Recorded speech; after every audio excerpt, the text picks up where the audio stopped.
Good afternoon and welcome to the closing press conference of the Second World Summit for Social Development here in Doha, Qatar. My name is Samaan. I'm with the United Nations Department of Global Communications. We have interpretation available if you need it, English to Arabic. The headsets are outside. Over the past 3 days, the World Summit has produced concrete outcomes, including the adoption of the Doha Political Declaration. Leaders, experts, youth, and civil society have gathered to share concrete strategies to explore how we tackle poverty, inequality, and social exclusion, and how to ensure no one is left behind. We are honored to have 3 distinguished leaders here with us today: the President of the 80th session of the UN General Assembly, Annalena Baerbock, UN Deputy Secretary General Amina Mohammed, and Permanent Representative of the State of Qatar to the United Nations, Her Excellency Sheikha Alya bin Saif Al Thani.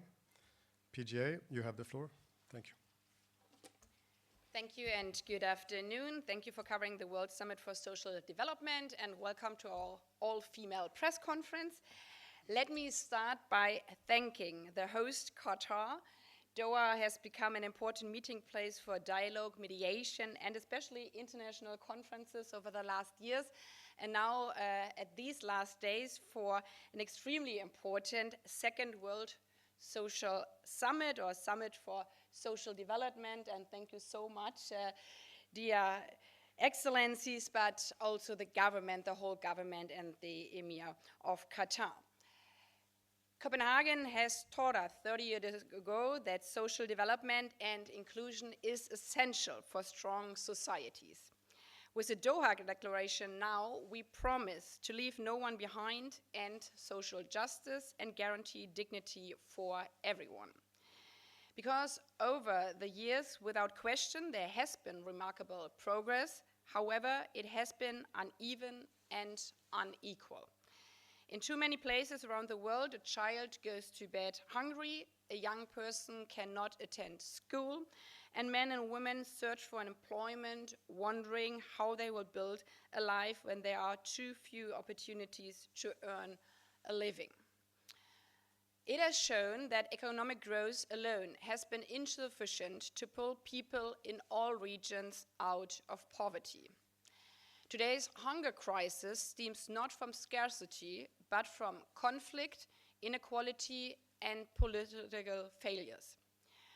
We therefore have to address the structural causes that in a world of plenty still leave so many people with limited prospects in life, not because of their efforts, but because of the circumstances in which they were born.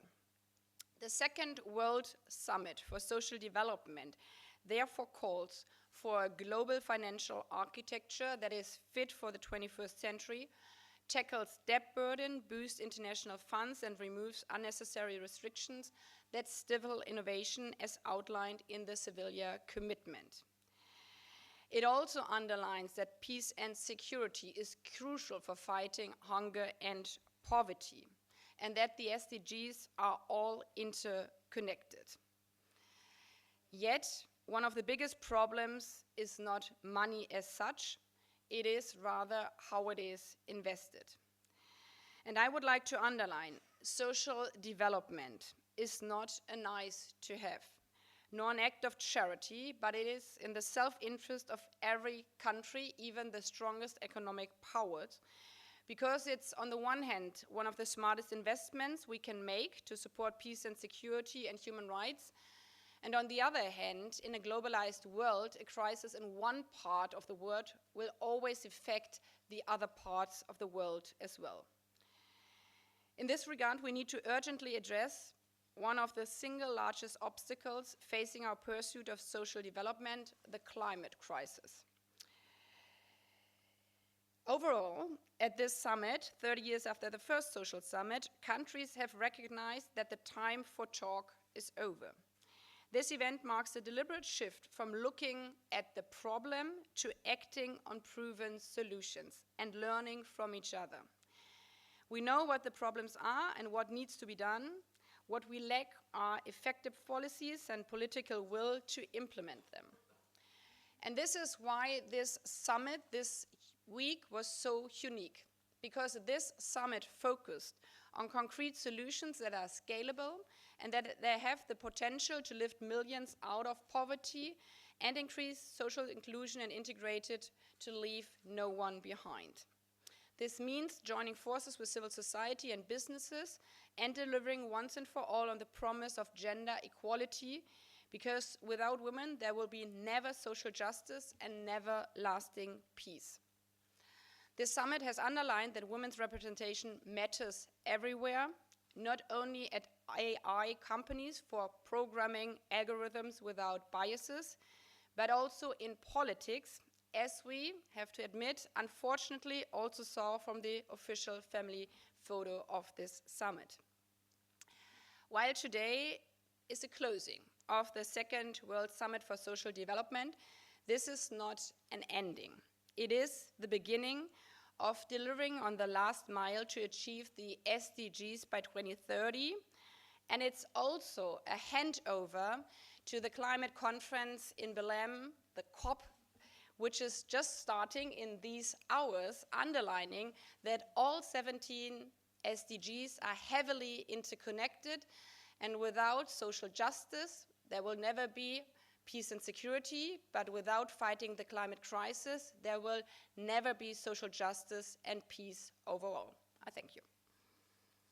Thank you, PGA. We now hand over the floor to the DSG. Thank you. Thank you very much, Excellencies, distinguished guests. Let me also join Madam President, our President of the General Assembly, in expressing deep appreciation to the government and the people of Qatar and to the leadership of Her Excellency, Sheikha Alya Thani. I also want to recognize the courage and commitment of all the actors who came here this week: civil society, academia, community leaders, trade unions, faith actors, philanthropic partners, and the private sector. You brought evidence and experience and challenged us to stay true to the people that we serve. The advocacy that we've had in this meeting in this last few days and the leadership from our constituents have helped us to secure a strong outcome from the summit. The summit has been focused and pragmatic across plenaries and round tables. We've looked at what will it take to rebuild trust, but also to strengthen social protection, expand access to systems of education and health, and to support decent work and the renewed social contract. The message has been clear. People expect us to deliver answers, not simply declarations. They expect fairness and they expect results. The Doha Political Declaration reflects that spirit. It is not a document for the shelves. It's a commitment to place people at the center of sustainable development, but it also promises to deliver results that can be seen and felt in daily life. As the Secretary General has said, it's a people's plan. Now the work begins. First, we must accelerate efforts to tackle poverty and inequality. Second, we must build the real jobs and the real opportunity of the future. And third, a people's plan must include all people. We must leave no one behind.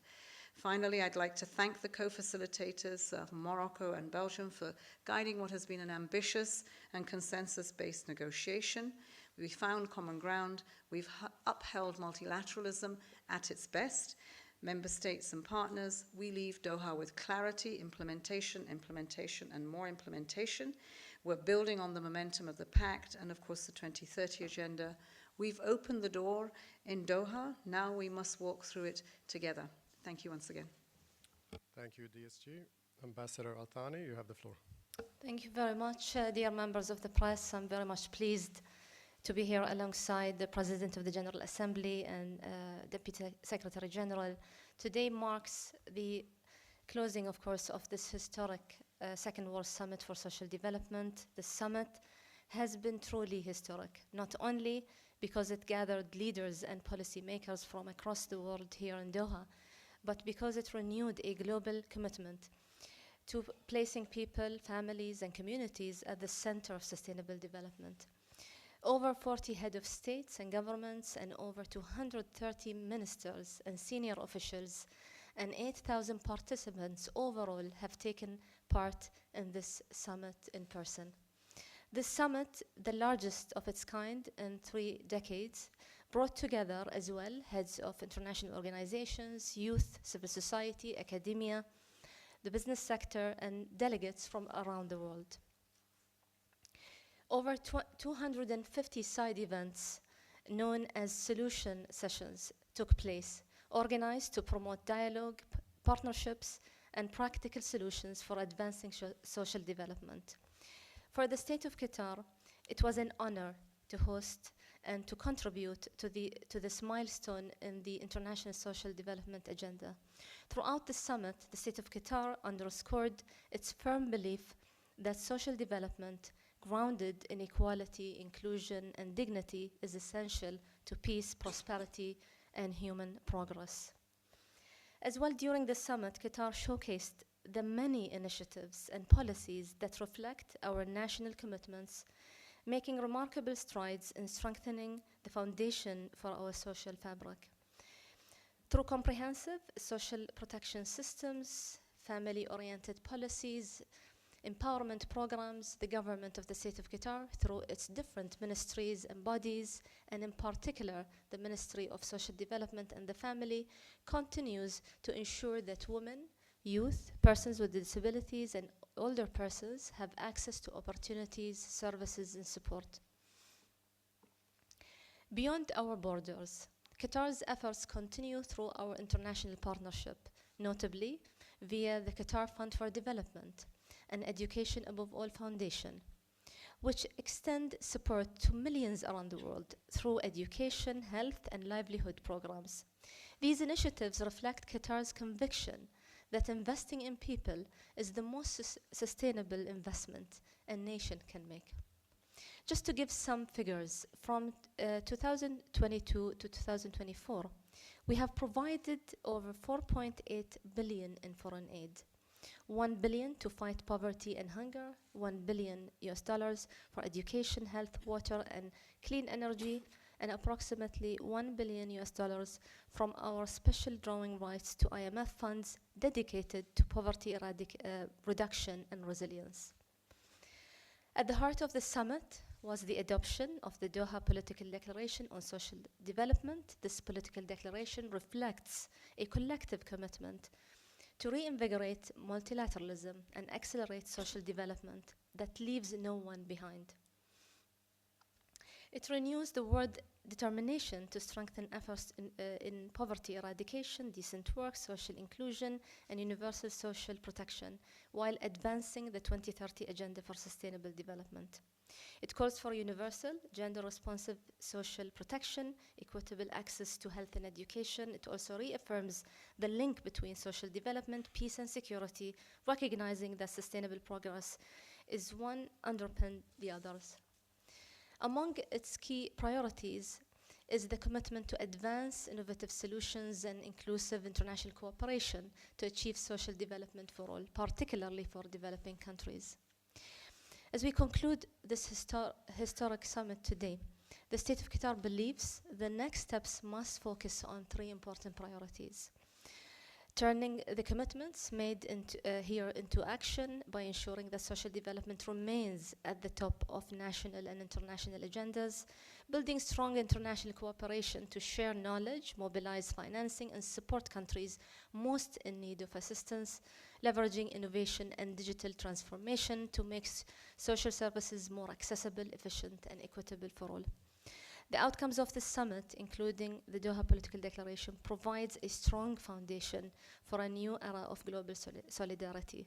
But what matters most now is the implementation of the political declaration. The State of Qatar remains fully committed to working with all partners to carry forward the spirit of this gathering, to ensure that progress on social development continues long after the summit has ended, and I thank you. Thank you, Ambassador. Thank you to our speakers. We now open up the floor to questions from the press.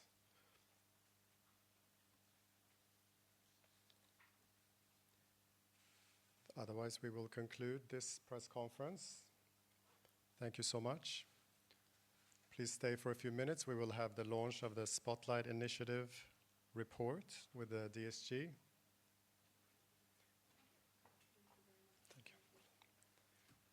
And I'll just also follow up with a quick note on what's happening on the climate front.